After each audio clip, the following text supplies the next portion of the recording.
രാജ്യം കാത്തിരുന്ന തെരഞ്ഞെടുപ്പ് ഫലമറിയാൻ ഇനി മണിക്കൂറുകൾ മാത്രം. നാളെ രാവിലെ 8 മണിയോടെ വോട്ടെണ്ണൽ ആരംഭിക്കും. അവസാനവട്ട കൂട്ടലും കിഴിക്കലുമാണ് സംസ്ഥാനത്ത് മുന്നണികൾ. വോട്ടെണ്ണലിന്റെ ക്രമീകരണങ്ങൾ വിശദമാക്കാൻ ഇന്ന് ഉച്ചയ്ക്ക് 12:30 തെരഞ്ഞെടുപ്പ് കമ്മീഷൻ പ്രത്യേക വാർത്താ സമ്മേളനം നടത്തും. വിവരങ്ങളുമായി ഡൽഹിയിൽ നിന്ന് ജിഷ്ണു കൃഷ്ണൻ, തിരുവനന്തപുരത്ത് നിന്ന് എസ് ശാലിനി, കോഴിക്കോട് നിന്ന് ആനന്ദ് പുത്തൂർ എന്നിവർ ചേരുകയാണ്. ആദ്യം ജിഷ്ണുവിലേക്ക് പോവുകയാണ്. ജിഷ്ണു, കഴിഞ്ഞ ദിവസം എക്സിറ്റ് പോൾ ഫലങ്ങൾ പുറത്തു വന്നപ്പോൾ തന്നെ NDA ക്യാമ്പുകളിൽ വലിയ ആഘോഷവും ആവേശവും ഒക്കെ തന്നെയാണ് കണ്ടുവരുന്നത്. അതോടൊപ്പം തന്നെ ഇന്ത്യ മുന്നണി ഒരു തകർച്ചയിലേക്ക് പോകുമെന്നാണ് എക്സിറ്റ് പോൾ ഫലങ്ങൾ പറയുന്നത്. എന്നാലും ജനവിധി അറിയാൻ ഇനി മണിക്കൂറുകൾ മാത്രമാണ് ബാക്കിയുള്ളത്. എന്തൊക്കെയാണ് വിശദാംശങ്ങൾ? ദേവിക, 18ാം ലോക്സഭയിലേക്ക് നടന്നിട്ടുള്ള തെരഞ്ഞെടുപ്പിന്റെ വോട്ടെണ്ണൽ നാളെ ആരംഭിക്കും. ഇനി മണിക്കൂറുകൾ മാത്രമാണ് രാജ്യം കാത്തിരിക്കുന്ന തെരഞ്ഞെടുപ്പ് ഫലത്തിനായുള്ളത്. വോട്ടെണ്ണൽ രാവിലെ 8 മണി മുതൽ തന്നെ ആരംഭിക്കും. ഒരു 10 മണിക്ക് ശേഷം അല്ലെങ്കിൽ ഒരു 10:30 തന്നെ എങ്ങോട്ടേക്കാണ് രാജ്യത്തിന്റെ മനസ്സ് ചിന്തിച്ചത്, അല്ലെങ്കിൽ ജനങ്ങൾ ആരുടെ കൂടെ നിന്നു എന്ന് സംബന്ധിച്ച് വ്യക്തമായ സൂചനകൾ ഒരു 10 മണിയോടുകൂടി തന്നെ, നാളെ രാവിലെ 10 മണിയോടുകൂടി തന്നെ നമുക്ക് അറിയാൻ സാധിക്കും. വോട്ടെണ്ണലിന്റെ ക്രമീകരണങ്ങൾ സംബന്ധിച്ചും ഒപ്പം തെരഞ്ഞെടുപ്പുമായി ബന്ധപ്പെട്ടുമുള്ള കാര്യങ്ങൾ വിശദീകരിക്കുന്നതിന് ഇന്ന് തെരഞ്ഞെടുപ്പ് കമ്മീഷന്റെ ഒരു പ്രത്യേക വാർത്താ സമ്മേളനം ഡൽഹിയിൽ നടക്കുന്നുണ്ട്. സാധാരണഗതിയിൽ ഫലപ്രഖ്യാപനത്തിന്റെ തലേ ദിവസം തെരഞ്ഞെടുപ്പ് കമ്മീഷൻ വാർത്താ സമ്മേളനം നടത്തുന്ന പതിവ് ഉള്ളതല്ല. സാധാരണഗതിയിൽ നടത്താറുള്ളത് ഓരോ ഘട്ട വോട്ടെടുപ്പ് നടത്തുമ്പോഴും ആ ഘട്ടത്തിന്റെ വോട്ടെടുപ്പുമായി ബന്ധപ്പെട്ട് വോട്ടിംഗ് ശതമാനം, അതിന്റെ ക്രമീകരണങ്ങൾ അവ വിലയിരുത്തിക്കൊണ്ടൊരു വാർത്താ സമ്മേളനം തെരഞ്ഞെടുപ്പ് കമ്മീഷന്റെ ഭാഗത്ത് ഉണ്ടാകാറുണ്ട്. എന്നാൽ ഇത്തവണ അത്തരം വാർത്താ സമ്മേളനങ്ങൾ ഒഴിവാക്കിക്കൊണ്ട് തെരഞ്ഞെടുപ്പ് പൂർത്തിയായി നാളെ ഫലപ്രഖ്യാപനം നടക്കാനിരിക്കെയാണ് ഇന്ന് തെരഞ്ഞെടുപ്പ് കമ്മീഷന്റെ പ്രത്യേക വാർത്താ സമ്മേളനം നടക്കുന്നത്. അതിൽ ഫലപ്രഖ്യാപനവുമായി ബന്ധപ്പെട്ട വിശദാംശങ്ങൾ, അതിന്റെ ക്രമീകരണങ്ങൾ അത് ഏത് രീതിയിൽ നടപ്പാക്കുന്നു എന്നത് സംബന്ധിച്ച് കൃത്യമായൊരു വിശദീകരണം തെരഞ്ഞെടുപ്പ് കമ്മീഷന്റെ ഭാഗത്തു നിന്നുണ്ടാകും. കാരണം ഇന്നലെ BJP സംഘവും ഒപ്പം ഇന്ത്യ മുന്നണി സഖ്യവും തെരഞ്ഞെടുപ്പ് കമ്മീഷനെ കണ്ട് പ്രത്യേകം കത്ത് നൽകിയിരുന്നു.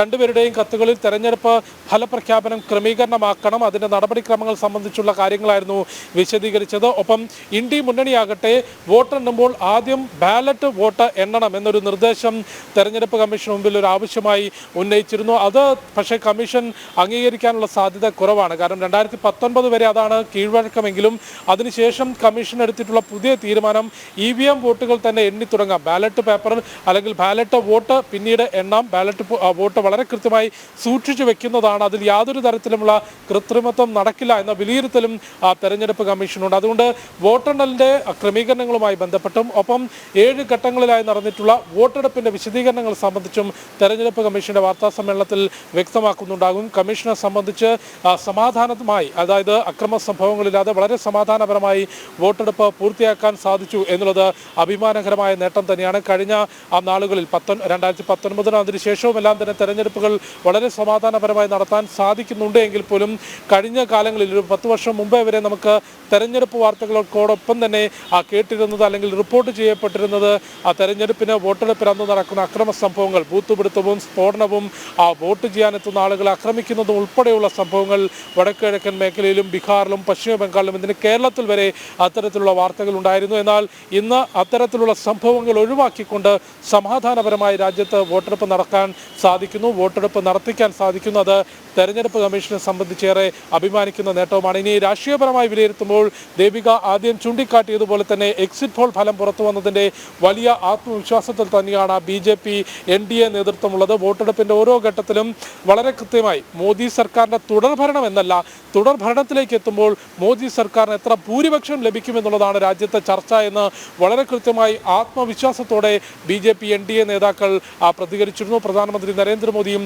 ആഭ്യന്തരമന്ത്രി അമിത്ഷായും ഉൾപ്പെടെയുള്ളവർ അതിൽ വളരെ കൃത്യമായി 5ാം ഘട്ട വോട്ടെടുപ്പ് കഴിഞ്ഞപ്പോൾ കേന്ദ്ര ആഭ്യന്തര മന്ത്രി അമിത്ഷാ നടത്തിയുള്ള പ്രസ്താവന നമുക്ക് മുൻപിലുണ്ട്. അതായത് ലോക്സഭയിൽ സർക്കാർ രൂപീകരണത്തിനുള്ള ഭൂരിപക്ഷം ഇതിനോടകം തന്നെ BJPക്ക് ലഭിച്ചു കഴിഞ്ഞു. ഇനി ലഭിക്കാനുള്ളത് ഭൂരിപക്ഷം വർദ്ധിപ്പിക്കാനുള്ള സീറ്റുകളാണ് എന്നുള്ള പ്രഖ്യാപനം തന്നെ അമിത്ഷാ നടത്തിയിരുന്നു. അത്രയധികം ആത്മവിശ്വാസത്തിലാണ് BJP നേതൃത്വം ഈ ലോക്സഭാ തെരഞ്ഞെടുപ്പിനെ നേരിട്ടത്. തെരഞ്ഞെടുപ്പ് അവസാനിക്കുമ്പോൾ നാളെ ഫലപ്രഖ്യാപനം നടക്കാൻ പോകുമ്പോഴും ആ ആത്മവിശ്വാസം നമുക്ക് BJP ക്യാമ്പിൽ കാണാൻ സാധിക്കും. നേരെ മറുവശത്ത് പരിശോധിക്കുമ്പോൾ കോൺഗ്രസും ഇന്ത്യ മുന്നണിയും തുടങ്ങിയത് വലിയ നിരാശയിലാണെങ്കിലും വോട്ടെടുപ്പിന്റെ 4, 5, 6 ഘട്ടങ്ങളിലേക്ക് മുന്നിലേക്ക് എത്തിയപ്പോൾ, അതായത് രാഹുൽ റായ്ബറേലിയിൽ മത്സരത്തിനിറങ്ങുകയും അരവിന്ദ് കെജ്രിവാൾ ജയിൽ മോചിതനായി പ്രചാരണ രംഗത്തേക്ക് ഇറങ്ങിയപ്പോൾ ഒരു ആത്മവിശ്വാസം ഇന്ത്യ ക്യാമ്പിൽ നമ്മൾ കണ്ടിരുന്നു. വലിയ പ്രഖ്യാപനങ്ങൾ, മോദി 3ാം തവണയും പ്രധാനമന്ത്രിയാകില്ല തുടങ്ങിയ പ്രഖ്യാപനങ്ങൾ ഇന്ത്യ മുന്നണി നടത്തിയെങ്കിലും ആ പ്രഖ്യാപനങ്ങളൊന്നും ജനങ്ങൾ ഏറ്റെടുത്തിട്ടില്ല എന്നുള്ളതാണ് എക്സിറ്റ് പോൾ ഫലങ്ങൾ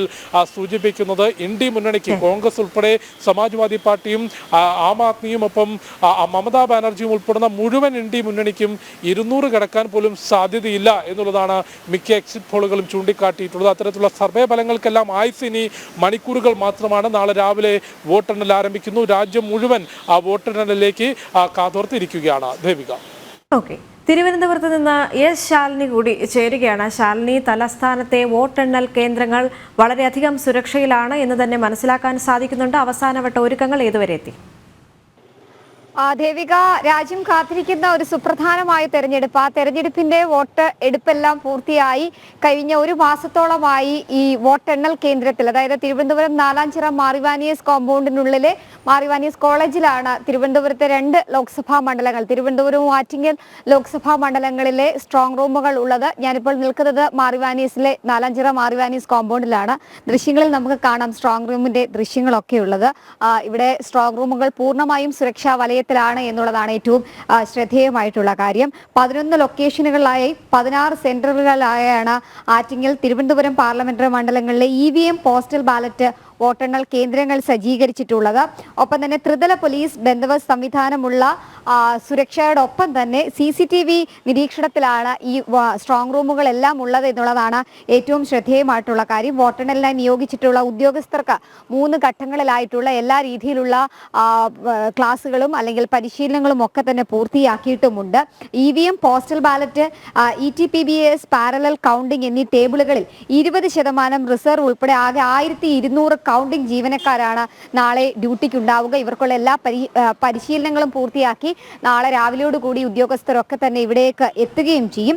തിരുവനന്തപുരം മണ്ഡലത്തിലെ നേമം, കഴക്കൂട്ടം ഒഴികെ മറ്റെല്ലാ LA സെഗ്മെന്റുകൾക്കും 14 കൗണ്ടിംഗ് ടേബിളുകളും നേമം, കഴക്കൂട്ടം LICകൾക്ക് 12 ടേബിളുകൾ വീതവുമാണ് ആറ്റിങ്ങൽ ക്രമീകരിച്ചിട്ടുള്ളത്. ഒപ്പം തന്നെ ആറ്റിങ്ങൽ മണ്ഡലത്തിലെ എല്ലാ LICകൾക്കും 14 കൗണ്ടിംഗ് ടേബിളുകൾ വീതവും ഒപ്പം തന്നെ സുരക്ഷയും സജ്ജീകരിച്ചിട്ടുണ്ട്. പോസ്റ്റൽ ബാലറ്റുകൾ എണ്ണുന്നതിന് ആറ്റിങ്ങൽ മണ്ഡലത്തിനായി 38ഉം തിരുവനന്തപുരം മണ്ഡലത്തിനായി 34 ടേബിളുകളാണ് ഈ ഒരു സ്ട്രോങ് റൂമിന് സമീപത്തായി സജ്ജീകരിച്ചിട്ടുള്ളത്. ഒപ്പം തന്നെ സർവീസ് വോട്ടുകൾ അത് സ്കാൻ ചെയ്യുന്നതിന് 2 ലോക്സഭാ മണ്ഡലങ്ങൾക്കും 10 വീതം ടേബിളുകളും ഇവിടെ ക്രമീകരിച്ചിട്ടുണ്ട്. കൗണ്ടിംഗ് നടപടിക്രമങ്ങൾ വീക്ഷിക്കാൻ കൗണ്ടിംഗ് ഏജന്റുമാർക്ക് എല്ലാ കേന്ദ്രങ്ങളിലും പ്രത്യേകമായി ഇരിപ്പിടങ്ങളും സ്ഥലങ്ങളും ഒക്കെ തന്നെ ക്രമീകരിച്ചിട്ടുണ്ട്. VVPAT സ്ലിപ്പുകൾ എണ്ണുന്നതിന് ഓരോ LI സെഗ്മെന്റിനും 1 എന്ന രീതിയിലാണ് 14 VVPAT കൗണ്ടിംഗ് ബൂത്തുകൾ തിരുവനന്തപുരം, ആറ്റിങ്ങൽ ലോക്സഭാ മണ്ഡലങ്ങൾക്കായി ക്രമീകരിച്ചിട്ടുള്ളത്. ഇത് വീക്ഷിക്കുന്നതിനും ഏജന്റുമാർക്ക് സൗകര്യങ്ങൾ ഒരുക്കിയിട്ടുണ്ട്. എന്തായാലും വോട്ടെണ്ണലിൽ വിവരങ്ങൾ അടങ്ങിയ നോട്ടീസ് എല്ലാ സ്ഥാനാർത്ഥികൾക്കും നൽകി കഴിഞ്ഞു. EVM counting table, returning officer table, postal ballot table എന്നിവിടങ്ങളായി സ്ഥാനാർത്ഥികൾക്ക് കൗണ്ടിംഗ് ഏജന്റുമാരെയും നിയമിച്ചിട്ടുണ്ട്. കൗണ്ടിംഗ് ഏജന്റുമാർക്കുള്ള ID കാർഡ്, പാസ് എന്നിവയടക്കം റിട്ടേണിംഗ് ഓഫീസർമാർ വഴി വിതരണം ചെയ്തും കഴിഞ്ഞു. തിരിച്ചറിയൽ കാർഡ് കൈവശമുള്ളവർക്ക് മാത്രമേ ഈ ഒരു കോമ്പൗണ്ടിലേക്ക് കയറാൻ കഴിയുകയുള്ളൂ. അതീവ സുരക്ഷയിൽ തന്നെയാണ്. നമ്മൾ കഴിഞ്ഞ ദിവസങ്ങളൊക്കെ തന്നെ തെരഞ്ഞെടുപ്പ് പൂർത്തീകരിച്ചതിന് ശേഷം വിവിധ മേഖലകളിൽ, പ്രത്യേകിച്ച് ആലപ്പുഴ അടക്കമുള്ള ലോക്സഭാ മണ്ഡലങ്ങളിൽ ഈ EVM മെഷീൻ ഇരിക്കുന്ന സ്ഥലത്തൊക്കെ സുരക്ഷാ ക്രമീകരണങ്ങളില്ല, അങ്ങനെയൊക്കെയുള്ള വിമർശനങ്ങളും വിവാദങ്ങളും ഒക്കെ ഉയർന്നൊരു സാഹചര്യം ഉണ്ടായിരുന്നു. അത്ര അധികം സംഭവങ്ങൾ തുടർക്കഥയാകുന്ന പശ്ചാത്തലത്തിൽ കൂടിയാണ്, കനത്ത പോലീസ് സുരക്ഷയിലൊക്കെയാണ് ഈ മേഖല ഉള്ളത് എന്നുള്ളതാണ്. ഈ മാറിവാനിയസ് കോമ്പൗണ്ട് എന്ന് പറയുന്നത് അതീവ സുരക്ഷാ മേഖലയാണ്. സ്വാഭാവികമായും ഈ EVM മെഷീനുകൾ അടക്കം ഇവിടെ സൂക്ഷിക്കാൻ വെച്ച അന്നു മുതൽ തന്നെ വലിയ രീതിയിലുള്ള പോലീസ് സന്നാഹവും ഇവിടെ ക്രമീകരിച്ചിട്ടുണ്ട്. അത്തരത്തിൽ സുരക്ഷാ ഉദ്യോഗസ്ഥർ ഒരു ഭാഗത്തുണ്ട്, മറ്റ് ജീവനക്കാർ ഉൾപ്പെടെയുള്ളവർ ഇന്നും നാളെയുമായിട്ട് ഇങ്ങോട്ടേക്ക് എത്തും. രാവിലെ 7 മണിയോട് കൂടിയാണ് ജില്ലാ വരണാധികാരിയായിട്ടുള്ള, ജില്ലാ കളക്ടർ കൂടിയായിട്ടുള്ള തെരഞ്ഞെടുപ്പിന്റെ വരണാധികാരി, മുഖ്യ തെരഞ്ഞെടുപ്പ് വരണാധികാരി കൂടിയായിട്ടുള്ള ജില്ലാ കളക്ടർ ജെറോമിക് ജോർജ് ഇവിടെ എത്തുകയും ഈ സ്ട്രോങ് റൂമുകൾ തുറക്കുകയും ചെയ്യും. നമുക്ക് അറിയാം, തിരുവനന്തപുരം ലോക്സഭാ മണ്ഡലം പരിശോധിക്കുകയാണെങ്കിൽ 7 നിയോജക മണ്ഡലങ്ങളാണ് ഉള്ളത്. ആറ്റിങ്ങലിലും സമാനമാണ് 7 നിയോജക മണ്ഡലങ്ങൾ. അങ്ങനെ 14 നിയോജക മണ്ഡലങ്ങളിലെ പെട്ടികൾ അല്ലെങ്കിൽ EVM മെഷീനുകളും പോസ്റ്റൽ ബാലറ്റുകളും ഒക്കെയാണ് നാളെ ഇവിടെ നിന്ന് എണ്ണാൻ പോകുന്നത്. ഇവിടെയൊക്കെ വലിയ രീതിയിലുള്ള രാജ്യം കാത്തിരുന്ന തിരഞ്ഞെടുപ്പ് ഫലം അറിയാൻ ഇനി മണിക്കൂറുകൾ മാത്രമാണ് അവശേഷിക്കുന്നത്. വോട്ടെണ്ണൽ കേന്ദ്രങ്ങളിലെല്ലാം തന്നെ ശക്തമായ സുരക്ഷയാണ് ഒരുങ്ങിക്കൊണ്ടിരിക്കുന്നത്. ഡൽഹിയിൽ നിന്ന് ജിഷ്ണു കൃഷ്ണനും തിരുവനന്തപുരത്ത് നിന്ന് എസ് ശാലിനിയുമാണ് വിവരങ്ങൾ നൽകിയത്.